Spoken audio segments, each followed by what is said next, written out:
Hi guys, నేను ఇప్పుడు organic creamery by ఐస్బర్గ్లో ఉన్నాను. సో ఓన్లీ ఈ సీజన్లో దొరికే ఒక ఫ్రెష్ ఫ్రూట్తో నేనే స్వయంగా ఐస్ క్రీమ్ తయారు చేసి మీకు చూపించబోతున్నాను. Let's go.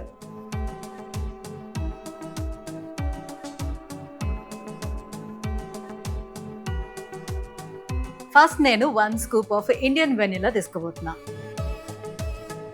సో 1 స్కూప్ అని చెప్పాను కదా, బట్ చూస్తుంటే నాకు 1 స్కూప్ సరిపోయేటట్లేదు, అందుకే ఇంకో స్కూప్ కూడా వేసుకుంటాను.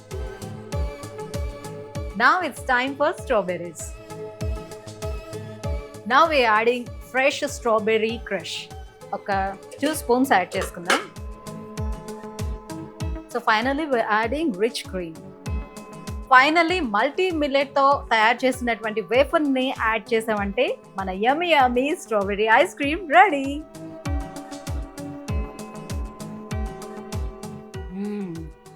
ఆసమ్. కెమికల్స్తో తయారు చేసినటువంటి ఐస్ క్రీమ్స్ మీ నాలుకకి రుచిని ఇస్తుందేమో, సంతోషాన్ని ఇస్తుందేమో, కానీ బాడీకి కాదు. But organic creamery by Iceberg మీ నాలుకకు, మీ మనసుకు అండ్ మీ బాడీకి కూడా సంతోషాన్ని ఇస్తుంది. So eat the nature, eat without regret. That is organic creamery by iceberg.